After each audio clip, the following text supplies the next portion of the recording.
Hello and welcome everyone. நான் தான் உங்க என்ட்டுக்கே நிர்மல் பேசுகிறேன். இன்னைக்கு நம்ம எடுத்து பேச போகிற படம் பேர் அஜிப் தஸ்தான்ஸ். இந்த படம் 16th April 2021 நெட்ஃப்ளிக்ஸ் OTT மூலமாக வேர்ல்ட் ரிலீஸ் பண்ணியிருக்காங்க.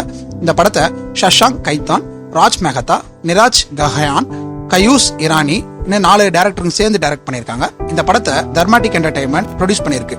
ஃபத்திமா ஸ்தனா ஷேக், நுசரத் பருஜா, கொன்கனா சன்மா, அதித்தி ராவ் ஐதாரி, ஷெஃபாலி ஷா, டோட்டா ராய் சௌத்ரி இன்னும் நிறைய பேர் சேர்ந்து இந்த படத்தில் நடிச்சிருக்காங்க. இந்த படம் நெட்ஃப்ளிக்ஸ் OTTல தமிழ் டப்ளே அவைலபிளா இருக்கு. Indian censor board A certificate கொடுத்துருக்காங்க. IMDbல 10க்கு 6.7 ரேட்டிங் கொடுத்துருக்காங்க. இந்த படத்தை 4 ஸ்டோரிஸ் கொண்ட ஆந்தாலஜி மூவி. 4 கதையுமே 4 டேரக்டர்ஸ் டைரக்ட் பண்ணியிருக்காங்க. எல்லா கதையுமே ஒரே தேம் கொண்டது தான். ஆனால் எல்லா கதையும் ஒன்னோட ஒன்று சம்மந்தம் இல்லாமல் ரொம்ப பிரமாதமாக இருக்கும்.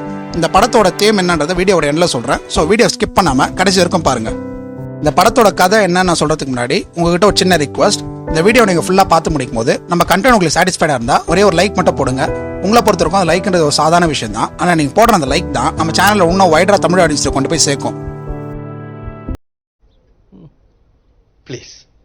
ஃபர்ஸ்ட்டு மஜ்னுன்ற செக்மெண்ட் ஓப்பன் ஆகும். இதில் புதுசாக கல்யாணமான பப்ளு தன்னோட ஒய்ஃப் விபக்ஷி கிட்ட தான் வேற ஒருத்தவங்களை லவ் பண்ணுறனால உங்க கூட குழந்தை பத்துக்க முடியாது அப்படின்ற முடிவை சொல்லிடுவார். 3 years கழிச்சு பப்ளுவோடைய டிரைவருடைய சன் ராஜ்குமார் பப்ளு கிட்ட ஆசீர்வாதம் வாங்க வந்திருப்பாரு. ஏன்னா அவர் ஃபைனான்ஸ் கிராஜுவேட் ஆகிருப்பாரு. ஊரில் பப்ளு பெரிய ஆளுன்றனால அவர்கிட்ட ஆசீர்வாதம் வாங்க வந்திருப்பாரு. லிப்பக்ஷிக்கு ராஜ்குமாரை பார்த்த உடனே பிடிச்சி போயிடும். ஆல்சோ பப்ளு ராஜ்குமாருக்கு வேலை தரதா சொல்லிடுவாரு. பப்ளுவோட ஆஃபர் ரொம்ப பெருசாக இருக்குன்றனால தன்னோட லண்டன் ஜாப் ஆஃபரை கேன்சல் பண்ணிட்டு பப்ளு கிட்ட ஜாயின் பண்ணிடுவாரு. இப்போ ராஜ்குமார் பப்ளு கிட்ட நல்ல பிசினஸ் ஐடியாஸும் கொடுத்துட்டு இருப்பாரு. ஆல்சோ லிப்பக்ஷியோட இல்லீகல் ஆஃபரும் மெயின்டைன் பண்ணிட்டு இருப்பாரு. அப்புறம் என்ன ஆச்சுன்றது தான் மஜ்னு செக்மெண்ட்டோட மீதி கதை.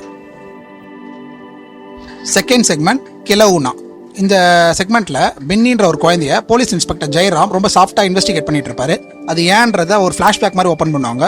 பின்னியும் தன்னோட அக்கா மீனலும் ஒன்னா ஸ்லம்ல வாழ்ந்துட்டு இருப்பாங்க. மீனல் ரிச் பீப்புள் லொக்காலிட்டியில் ஹவுஸ்மேட்டா வேலை பார்த்துட்டு இருப்பாங்க. மீனலும் சரி பின்னியும் சரி ரொம்ப நல்லா நடிச்சு அவங்க வேலை செய்யற வீட்டோட ஓனர் அம்மாவை ஏமாத்திட்டு காரியத்தை சாதிச்சுட்டு இருப்பாங்க.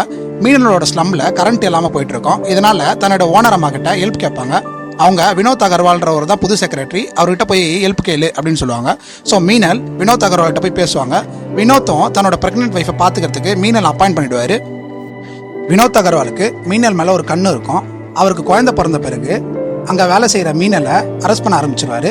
அதுக்கப்புறம் ஒரு பர்த்டே பார்ட்டியில் வினோத்தோடைய குழந்தை காணாமல் போயிடும். அந்த குழந்தைக்கு என்ன ஆச்சு, அது யாரால் ஆச்சுன்றது தான் கிலவுனா செக்மெண்ட்டோட மீதி கதை. தேர்ட் செக்மெண்ட் கீலி புச்சி. இதில் பாரதி மெண்டல்ன்றவங்க இண்டஸ்ட்ரியில் வேலை பார்த்துட்டு இருப்பாங்க. தன் கம்பெனியில் டேட்டா ஆப்ரேட்டர் ஜாப் வேக்கன்ட் இருக்கும். அந்த ஜாப் தனக்கு கிடைக்கும் அப்படின்னு நினச்சி காத்துட்டு இருப்பாங்க. ஆனால் அந்த டேட்டா ஆப்ரேட்டர் ஜாபுக்கு புதுசாக ஒருத்தர் ஆள் எடுத்துருவாங்க. அவங்க பேர் பிரியா சர்மா. அவங்க மேலே கோவம் இருக்க பாரதிக்கு ஒரு கட்டத்துக்கு மேலே அவங்க மேலே ஒரு நல்ல பாண்டிங் வந்துடும். பாரதி ஒரு லோ கேஸ்டாக இருப்பாங்க. அதை மறைச்சி பிரியாவோட பழகிட்டு இருப்பாங்க. ஏன்னா பிரியா சர்மா ஒரு ஹை கேஸ்டாக இருப்பாங்க. பிரியா சர்மாவுக்கு புதுசாக கல்யாணம் இருக்கும். அதனால் அவங்க சீக்கிரமாக ப்ரெக்னென்ட் ஆகிடுவாங்க. இப்போது பிரியா மெட்டர்னிட்டி லீவ் எடுக்க வேண்டியது வரும். அதனால பிரியாவோட டெம்பரரி ரீப்ளேஸ்மெண்ட்டா பாரதியை ரீப்ளேஸ் பண்ணியிருப்பாங்க. அதுக்கப்புறம் என்ன ஆச்சு அப்படின்றது தான் கீலி புச்சியோட மீது கதை. இப்போ ஃபைனல் அண்ட் ஃபோர்த் செக்மெண்ட் அன்கஹி. இதில் நட்டாஷா சர்மா தன்னோட ஹஸ்பண்டோட ஒரு அன்ஹாப்பி லைஃப்பை வாழ்ந்துட்டு இருப்பாங்க. அதுக்கு காரணம் நட்டாஷாவோட டாட்டர் சமைரா காது கேட்காத டெஃபாக இருப்பாங்க. ஆல்தோ நட்டாஷா அண்ட் சமைரா மேலே ரொம்ப சப்போர்ட்டிவாக இருந்தாலும் அவங்களோட ஹஸ்பண்ட் ரோஹன் சர்மா எப்பவுமே பிஸ்னஸில் கான்சென்ட்ரேட் பண்ணிட்டு இருப்பாரு. அதனால அவங்க டாட்டர் மேலே அவருக்கு அன்பே இருந்தாலும் அவங்ககிட்ட வந்து தள்ளியே இருப்பாங்க. ஒரு நாள் கோல்டன் ஃபோட்டோ ஸ்டுடியோஸ் அப்படின்ற ஒருத்துக்கு போவாங்க நட்டாஷா. அங்கே கபீர்ன்ற ஒரு ஃபோட்டோகிராஃபரை மீட் பண்ணுவாங்க. நட்டாஷாக்கும் கபீருக்கும் ஃபர்ஸ்ட் ஒரு நல்ல ஃப்ரெண்ட்ஷிப் தான் இருக்கும். ஆனால் அது போக போக இல்லீகல் அஃபராகவும் மாறிடும். அதுக்கப்புறம் என்னாச்சு அப்படின்றது தான் அன்கஹி செக்மெண்ட்டோட மீதி கதை. இப்போ வரைக்கும் நான் சொன்னது எல்லாமே 4 செக்மெண்ட்ல வர பேஸ் ஸ்டோரி தான். இந்த 4 ஸ்டோரியிலுமே அருமையான கிளைமேக்ஸை வச்சு முடிச்சிருப்பாங்க. குறிப்பாக மஜ்னு செக்மெண்ட்லையும் சரி கீலி புச்சி செக்மெண்ட்லையும் சரி வர்ற கிளைமேக்ஸ் வந்து ரொம்ப ஆடிட்டிங்காக இருக்கும். இந்த 4 செக்மெண்ட்லையுமே ஒரு செக்மெண்ட்டில் கே ரிலேஷன்ஷிப் பற்றி வரும். இன்னொரு செக்மெண்ட்டில் லெஸ்பியன் ரிலேஷன்ஷிப் பற்றி வரும். அதெல்லாம் நமக்கு இரிட்டேட் ஆகாத மாதிரி ரொம்ப டீசெண்டாக கொண்டு போயிருப்பாங்க இந்த மூவி டீம். நான் இந்த வீடியோட பிகினிங்லேயே இந்த படத்தில் வர்ற 4 செக்மெண்ட்டுக்கும் வர்ற காமனான தேம் என்ன அப்படின்றத வீடியோட எண்ணில் சொல்கிறதா சொல்லியிருந்தேன். அது என்னன்னா, நம்ம மற்றவங்க கண்ணுக்கு நல்லவங்களாகவும் தெரியலாம், கெட்டவங்களாகவும் தெரியலாம். நம்ம லைஃப்பில் எவ்வளோ பொய் சொல்லியிருப்போம், மற்றவங்களை ஏமாற்றியும் இருப்போம். அதே மாதிரி நம்மளை சில பேர் ஏமாற்றிருப்பாங்க. நமக்கு ஏமாறும் போது வர்ற ஃபீலிங் ரொம்ப கஷ்டமாக இருக்கும். ஸோ ஒருவேளை நம்ம வேற யாராவது பொய் சொல்கிறதுக்கோ இல்லை ஏமாற்ற வேண்டிய சுச்சுவேஷனை வந்தால் அவங்களுக்கும் இதே மாதிரி தான் வலிக்கும் அப்படின்றத நம்ம உணரணும். அதை தான் இந்த படமும் சொல்லுது, நான் நம்புகிறேன். Once again illegal relationship is a toxic relationship அப்படின்றத இந்த படம் எடுத்து பேசுது. என்ன இந்த இல்லீகல் ரிலேஷன்ஷிப் வந்து ரொம்ப ஈஸியாக ஸ்டார்ட் ஆகிற மாதிரி காட்டிட்டு ஜஸ்ட் லைக் தட்னு முடிஞ்சிற மாதிரி காட்டுறாங்க. ஆனால் ட்ரூத் என்னன்னா இல்லீகல் ரிலேஷன்ஷிப்போட முடிவு ரொம்ப சேடாக தான் இருக்கும்.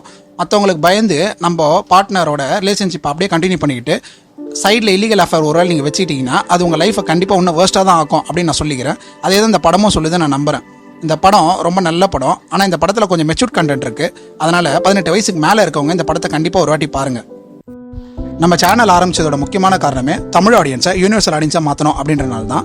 நீங்கள் ஒரு வேளை யூனிவர்சல் ஸ்கிரிப்ட்ஸ் இருக்க மாதிரி படங்களை பார்க்குறவங்களா இருந்தால் நம்ம சேனலை சப்ஸ்கிரைப் பண்ணிட்டு பக்கத்தில் இருக்க பெல் ஐக்கனை கிளிக் பண்ணி வச்சுங்க. நாங்கள் உங்களுக்கு யூனிவர்சல் ஸ்கிரிப்ட்ஸ் இருக்க மாதிரியான படங்களை சஜஸ்ட் பண்ணுவோம். நம்ம கண்டென்ட் உங்களுக்கு சாட்டிஸ்ஃபைடாக இருந்தால் ஒரே ஒரு லைக் மட்டும் போடுங்க. முடிஞ்ச இந்த வீடியோ ஷேர் மட்டும் பண்ணி விடுங்க.